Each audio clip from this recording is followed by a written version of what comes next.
Hi friends. Hi hello. ಹೇಗಿದ್ದೀರಾ ಎಲ್ಲರೂ ಚೆನ್ನಾಗಿದ್ದೀರಾ ಅಂತ ಅನ್ಕೊತೀನಿ. ನಾನು ಕೂಡ ಚೆನ್ನಾಗಿದ್ದೀನಿ. ಫ್ರೆಂಡ್ಸ್, ಇದು ಶಿವರಾತ್ರಿ ಹಬ್ಬದ ಕಂಟಿನ್ಯೂ ವ್ಲಾಗ್ ಆಗಿರುತ್ತೆ. ಹಿಂದೆ ವಿಡಿಯೋನು ಸಹ ಹಾಕಿದ್ದೀನಿ. ನಾನು ಹಬ್ಬ ಯಾವ ರೀತಿ ಮಾಡಿದ್ದೀನಿ, ಸಿಂಪಲ್ಲಾಗಿ ಮನೆಯಲ್ಲಿ ಯಾವ ರೀತಿ ಪೂಜೆ ಮಾಡಿದ್ದೀನಿ ಅಂತ. ಅದೇ ವಿಡಿಯೋನೇ ಕಂಟಿನ್ಯೂ ಮಾಡ್ತಾಯಿದ್ದೀನಿ. ಅದೇ ವಿಡಿಯೋನಲ್ಲೇ ಹಾಕ್ಬೋದಾಗಿತ್ತು, ಆದರೆ ಸ್ವಲ್ಪ ಲೆಂತ್ ಆಗುತ್ತೆ ಅಂತ ಅಂದ್ಬಿಟ್ಟು ನಾನು ವಿಡಿಯೋ ಇದು ಹಾಕಿಲ್ಲ. ಸಪ್ರೇಟಾಗಿ ಮಾಡಿ ಹಾಕೋಣ ಅಂತ ಅಂದ್ಬಿಟ್ಟು ಸಿಂಪಲ್ಲಾಗಿ ಈ ಥರ ಮನೇಲಿ ಪೂಜೆ ಮಾಡ್ಕೊಂಡಿದ್ದೆ. ಮನೆಯಲ್ಲಿ ಈ ಥರ ನಮಗೆ ಹಬ್ಬಗಳ ಟೈಮಲ್ಲಿ ಶುಕ್ರವಾರ, ಅಮಾವಾಸ್ಯೆ, ಪೌರ್ಣಮಿನೆಲ್ಲ ಈ ಥರ ನಾವು ಮನೆಯಲ್ಲಿ ಪೂಜೆ ಮಾಡಿದ್ರೆ ನಮ್ಮ ಮನಸ್ಸಿಗೆ ಎಷ್ಟು ಸಮಾಧಾನ ಆಗುತ್ತೆ. ಮತ್ತು ನಾವು ನಮ್ಮ ಮನೆಯಲ್ಲಿ ಏನೋ ಒಂದು ಪಾಸಿಟಿವ್ ನಮಗೆ ಕಾಣಿಸುತ್ತೆ ಫ್ರೆಂಡ್ಸ್. ನನಗಂತೂ ನಿಜವಾಗ್ಲೂ ತುಂಬಾ ಖುಷಿಯಾಗುತ್ತೆ. ನಾನು ಮನೆಯಲ್ಲಿ ಪೂಜೆ ಮಾಡಿದಾಗಂತೂ ನಾನು ತುಂಬ ಖುಷಿಯಾಗೇ ಇರ್ತೀನಿ. ನಮ್ಮ ಮನೆ ದೇವರು ದೇವಿಗೆ ಅಲಂಕಾರ ಮಾಡಿ ಆ ಎಮ್ಮೆಗೆ ಒಂದು ನೈವೇದ್ಯ ಮಾಡಿ ಇಟ್ಟು ಮನಸ್ಫೂರ್ತಿಯಾಗಿ ಪೂಜೆ ಮಾಡ್ತೀನಲ್ಲ, ನನಗೆ ತುಂಬಾ ಖುಷಿಯಾಗುತ್ತೆ. ಇನ್ನು ಹಬ್ಬ ಮತ್ತು ಅಮಾವಾಸ್ಯೆ, ಪೌರ್ಣಮಿ, ಈ ಶುಕ್ರವಾರ ಎಲ್ಲ ಪೂಜೆ ಮಾಡಿದಾಗ ದೃಷ್ಟಿ ಮಾತ್ರ ತೆಗಿದಿರೇ ಇರಬೇಡಿ. ಸಂಜೆ ಆದಮೇಲೆ ದೃಷ್ಟಿ ನೀರು ತೆಗೆದು ಆ ಎಮ್ಮನಿಗೆ ಹೊರಗಡೆ ಹಾಕಿ, ಯಾಕಂದರೆ ನಮ್ಮ ಕಣ್ಣು ದೃಷ್ಟಿನೇ ತಾಕಿರುತ್ತೆ. ಇವಾಗ ನಾನು ಮನೆಯಲ್ಲಿ ಪೂಜೆ ಎಲ್ಲ ಮುಗಿಸ್ಕೊಂಡು ಆದಮೇಲೆ ಇಲ್ಲಿ ಬಸವೇಶ್ವರವನ್ನು ಮತ್ತು ರುದ್ರ ಭೈರವ ದೇವ್ರನ್ನ ಮೆರವಣಿಗೆ ತೊಗೊಂಬರ್ತೀನಿ ಅಂತ ಹೇಳಿದರು. ಅದಕ್ಕೆ ಇವಾಗ ಅಲ್ಲಿ ಪೂಜೆ ಕೊಡೋಣ ಅಂತ ಬಂದಿದ್ದೀರಿ. ಇವಾಗ ಅಲ್ಲಿ ಪೂಜೆಗೆ ಕಾಯ್ಕೊಂಡಿದ್ದೀರಿ. ಸ್ವಲ್ಪ ಬೇಗ ಬಂದಿರೋದ್ರಿಂದ ನಾವು ಅಲ್ಲೇ ಸ್ವಲ್ಪ ಹೊತ್ತು ಕಾಯಬೇಕಾಯಿತು. ಅದಕ್ಕೆ ಇವಾಗ ಇಲ್ಲಿ ಇದು ನಮ್ಮೂರ ರಚ್ಚೆ, ಇಲ್ಲಿ ಬಂದು ಕುತ್ಕೊಂಡಿದ್ದೀರಿ ರಚ್ಚೆ ಹತ್ರ. ಇನ್ನೂ ಅಲ್ಲಿ ಬರ್ತಾಯಿದೆ, ಸ್ವಲ್ಪ ಲೇಟ್ ಆಗುತ್ತೆ ಅಂತಂದ್ಬಿಟ್ಟು ಕೂತ್ಕೊಂಡು ಇದ್ದೀರಿ. ಸ್ವಲ್ಪ ಒಂದು 5 ನಿಮಿಷ ಬೇಗ ಬಂದಿದ್ದೀರಿ ಅಷ್ಟೇ ಫ್ರೆಂಡ್ಸ್.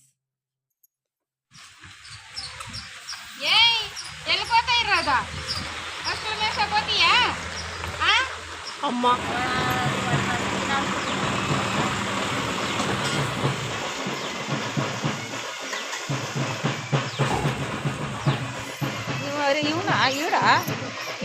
యాడ ఉంటాడు ఫ్యాక్టరీలు బరోతున్నా సరిగా మీరు ఈడికి రావాలా, ఈడికి వచ్చిన వాళ్ళు ఇప్పుడు వాళ్ళకి వచ్చేసేదా మనము.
ಕಮಲದಲ್ಲಿ ನಾಗರಾಜ ಲಿಂಗ,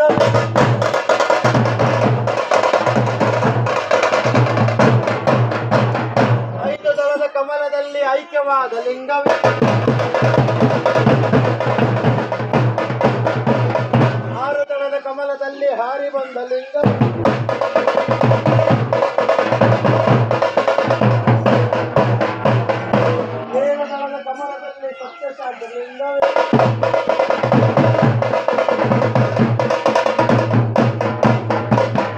ಎಂಟು ದಳದ ಕಮಲದಲ್ಲಿ ಶ್ರೀ ಘಂಟಾನಾದ ಲಿಂಗ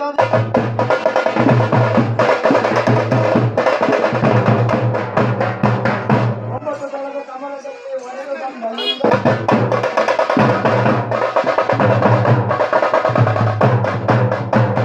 ಹತ್ತು ದಳದ ಕಮಲದಲ್ಲಿ ಅತಿ ಬಂದ ಲಿಂಗ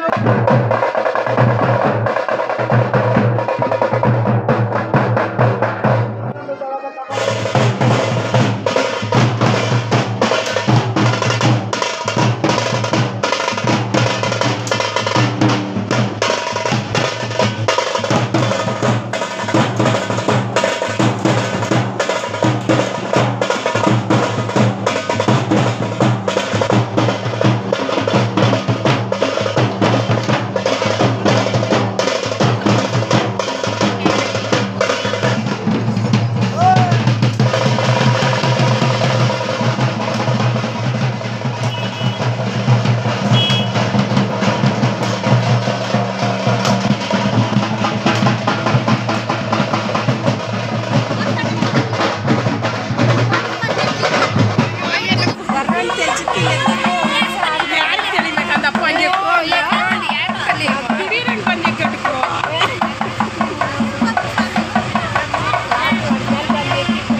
ಅಲ್ಲಿಂದ ಮುಗಿಸ್ಕೊಂಡು ಮನೆಗೆ ಬಂದೆ.